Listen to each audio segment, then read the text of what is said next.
दोस्तों आज प्रश्नवार की शुरुआत होगी एक वीडियो के साथ। वीडियो 4 से 5 दिन पुराना है, लेकिन यहीं से एक सवाल उठ खड़ा होता है क्योंकि अब जंतर मंतर की तर्ज पर रांची में भी छात्रों के आंदोलन में पत्रकारों के खिलाफ आवाजें उठ रही हैं। सबसे पहले वो वीडियो देखिए। वीडियो देखना बहुत जरूरी है। पुराना वीडियो 5 दिन पुराना, लेकिन यहीं से जुड़ती है एक कहानी, एक नया घटनाक्रम। क्यों कैसे बताऊंगा, पहले वीडियो देखिए। इस वक्त झारखंड के रांची में मौसम बदल रहा है। फर्क बताऊंगा जंतर मंतर और रांची की इस जगह पर जहां छात्र बैठे हैं, ये भी जेनजी है, लेकिन किस तरह का फर्क है उसको समझिए। ये देखिए मंदिर से लंगर आया है, ये देखिए आप, ये मंदिर से लंगर आया है और यहाँ पर मंदिर से प्रसाद है। आलू की सब्जी है, दाल है, चावल है और यहाँ सब लाइन में लग के, क्योंकि कई छात्र हैं बड़ी संख्या में जो यहाँ पर हैं और लंगर को खा रहे हैं। देखिए आप, देखिए फर्क क्या है।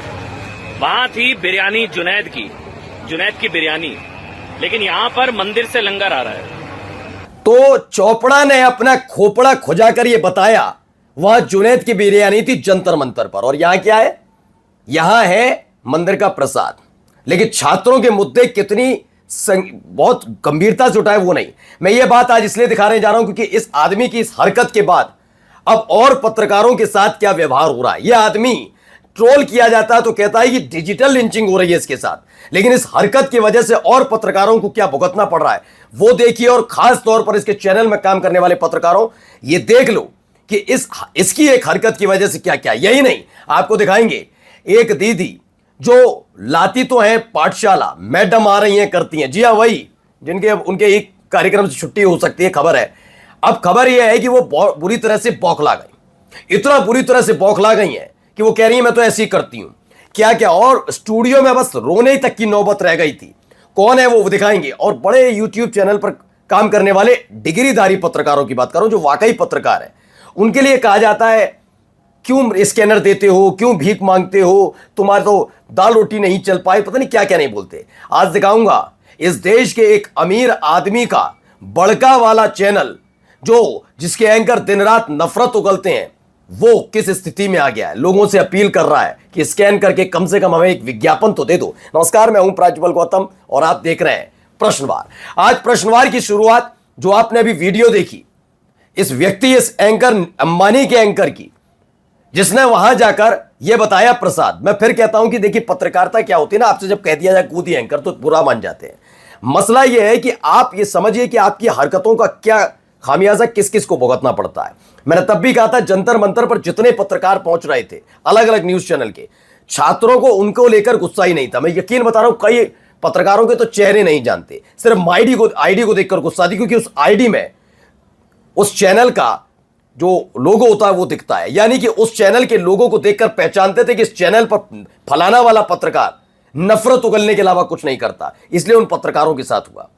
अब ऐसा ही है, पहुंचा वहां पर, इस आदमी ने देखा क्या किया, यह जुनैद की बिरयानी नहीं या ये है। अब देखिए उसका खामियाजा किसे भुगतना पड़ा है, गौर से सुनिएगा, क्योंकि कई तरह की आपकी समर्थन कर सकते हैं, आलोचना कर सकते हैं इन पत्रकार का, लेकिन इनके साथ ऐसा क्यों हुआ उसकी वजह यही है, यही अमन चोपड़ा है। क्यों है तो जरा सुनिए क्या कह रहा है, जरा सुनते चलिए। अपना वो दिखाओ, काफी लोगों का सवाल है कि बाकी लोग की बिरयानी कहाँ है। बाकी लोगों से जो जिन्होंने पूछा है उनसे लगा कि आप भी आप यहाँ के आसपास के लोगों से पूछिए आप किससे बात कर रहे हो। नहीं कोई बात नहीं, हमको उन लोगों से मत जोड़िए, आपसे हमको कोई प्रमाण पत्र नहीं चाहिए। समझे, सौरभ द्विवेदी हाल ही में एक फिल्म में आए थे, अच्छी एक्टिंग नहीं कर पाए, कई लोगों ने ट्रोल किया। हो सकता है इनकी पत्रकारिता से आप सीधे कनेक्ट ना होते हो, कुछ लोग इनका समर्थन करते हैं, कुछ लोग इनके आलोचक हैं, लेकिन यहां पर यह बताया जा रहा है कि सौरभ द्विवेदी को इस तरह के हालात का सामना करना पड़ा।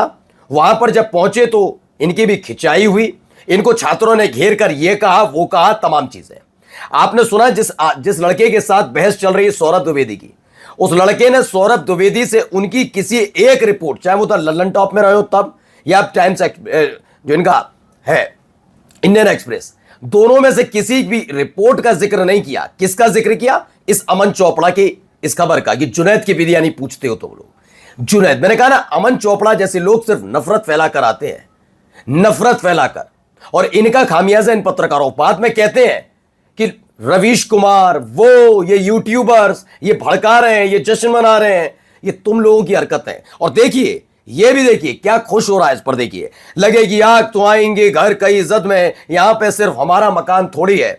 तो मेरे भाई कम से कम अशोक श्रीवास्तव सुन तो लेते। उस लड़के का गुस्सा सौरभ द्विवेदी, उनकी किसी रिपोर्ट, उनकी पत्रकारिता से नहीं, तुम्हारे ही संग साथी अमन चोपड़ा की फैलाई हुई गंदगी से वो नाराज है। अब आप सोचिए, यहां तो सौरभ द्विवेदी हैं जिन्होंने जुनैद और मंदिर का प्रसाद, बिरयानी ये सब नहीं किया। अब ये अमन चोपड़ा इस छात्र के सामने होते तो क्या होता? फिर कहा जाता डिजिटल लिंचिंग हो रही है, लिंचिंग हो रही है, ये देखो देखो ये यूट्यूब वाले पत्रकार जिन्हें लोगों ने धक्के मारकर निकाल दिया, कहीं नौकरी नहीं मिल रही, ये जश्न मनाते हैं, ये लिंचिंग के लिए छात्रों को उकसाते हैं। अरे कर्म जैसे करोगे तो सवाल तो पूछे जाएंगे ना यार। क्या बात कर रहे हो आप? देख रहे हो पूरी फर्टिलिटी किस पर लग गई? सौरभ द्विवेदी के साथ ये हुआ। लेकिन सच्चाई मैं आपको बताता चल रहा हूं, एक जगह भी उस लड़के ने सौरभ द्विवेदी, मैं नहीं कह रहा, मैं उनका समर्थन नहीं कर रहा हूं, सौरभ द्विवेदी जी अपनी अपनी पत्रकारिता वो क्या करते हैं कैसे, लेकिन सौरभ द्विवेदी की पत्रकारिता को लेकर, उनके विचारों को लेकर, उनकी कही हुई बात को लेकर इस लड़के में गुस्सा नहीं था, अमन चोपड़ा की हरकत पर था। तो सोचो तुम लोग कितने नफरती हो गए हो। आगे भी दिखाते हैं भी आपको, जरा दीदी फूट फूट कर कैसे रो रही है, जरा ये देखिए। बहुत मोहब्बत में देखते हैं ना लोग, मैम लिखती कैसे है, शिक्षा नहीं लिखने आता है। अरे 10,000 बार बता चुकी हूँ। शिक्षा, मेरा जो क्ष है ये ऐसे आता है, मेरा क्ष ऐसे आता है, ये मेरी राइटिंग है। अब क्या करूं? है ये मेरा क्ष है, ये ऐसे ही आता है, ठीक है? ये मेरा। अब मैडम कह रही है मेरी राइटिंग ऐसी है, मेरा क्षत्रिय वाला ऐसे ही आता है, जबकि श्रा बना रही है। अब पहली बात तो है, जब इन्होंने पहली बार क्षत्रिय वाला अपना बनाया और उसके नीचे शी लिखकर, शा पर छोटी की मात्रा लिखकर बनाया, तो उसके आगे डंडा लगाना फिर भूल गई मैडम, फिर भूल गई। सच बता रहा हूं कि जब आप टीपी टीपी टीपी टीपी दिन भर चिल्लाएंगे, पाठशाला को गंधशाला और चाटशाला में तब्दील कर देंगे, तो ट्रोल तो होंगे, सवाल तो पूछा ही जाएगा। जब अपने प्रोमो में मैडम जी आ रही हैं जैसी हरकतें करेंगे तो लोग तो सवाल पूछेंगे ही। और इसी पर मैं करता हूं एक और बात। मैडम ने कहा कि वो क्षत्रिय को श्र बनाती हैं, श्रमिक वाला श्र बनाती है, क्षत्रिय नहीं लिख पाती, ये उनकी राइटिंग है, ये उन्होंने कहा। इस पर जवाब बाद में लेंगे, लेकिन पहले ये देखिए इन्हीं का अपना वीडियो। गलती आपकी कहां थी, जरा पहले कुछ खुद भी समझा करो। आदमी लोग आपको क्यों कह रहे हैं कि आप पर लिखना नहीं आता, जरा देखिए। ये न्यूज की पाठशाला है और गलतियां फौरन पकड़ी जाती हैं, मैं आपको बताती हूँ। चलिए आज शुरुआत जरा नोट बाबू से की जाए। प्रणाम करेंगे हम नोट बाबू को। जी भैया।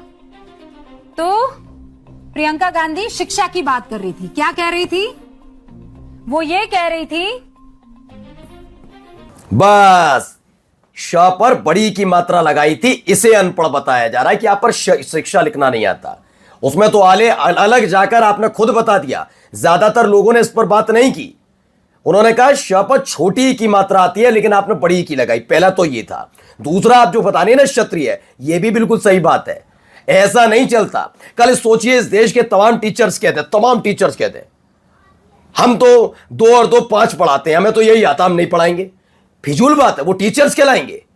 आप क्षत्रिय को श्रमिक वाला श्रा लिख रही है और कह रही मेरे पे तो यही आता, मेरी राइटिंग ऐसी है। तभी तो कह रहे हैं इसे पाठशाला तो कतई मत कहिए, और अपने बच्चों को तो ऐसी पाठशाला से दूर रखिए जिसमें मैडम आ रही हैं और मैडम को खुद ही नहीं पता कैसे क्या लिखा जाता है। अंट शंट कुछ भी लिख दो और चाटुकारिता में लगे रहो। इसीलिए खबर निकल कर आ रही थी कि फिलहाल इन्हें यूट्यूब की तरफ धकेला जा रहा है कि वहां जाकर करो, कम से कम हमारे चैनल का मजाक तो नहीं उड़ेगा। और जाते आते जरा इसको देख लीजिए, नेटवर्क 18 इंडिया। जी हां, देश के सबसे बड़े भरोसेमंद चैनल का यह है। बताया जा रहा है नेटवर्क 18 पर विज्ञापन देना अब आसान हो गया है। सिर्फ 5 मिनट में कैंपेन बुक करें, अपने शहर और ऑडियंस को चुनें, पहले ही जाने प्राइस और क्या क्या रियल टाइम रिपोर्ट से कैंपेन ट्रैक करें। बड़ा नेटवर्क, बड़ी पहचान, बड़ा फायदा। जबकि ऐसे इतने बड़े नेटवर्क के पास अपनी एक पूरी की पूरी मार्केटिंग टीम होती है, वो थक गए। उनका कहना है कि जब दिन भर तुम्हारे एंकर नफरत परोसेंगे, नफरतों की खबर चलेंगी, तो कोई आपसे जुड़ना नहीं चाहता। तो अब अलग अलग सोशल मीडिया प्लेटफॉर्म पर कहना पड़ रहा है, प्लीज विज्ञापन दे दो। नमस्कार।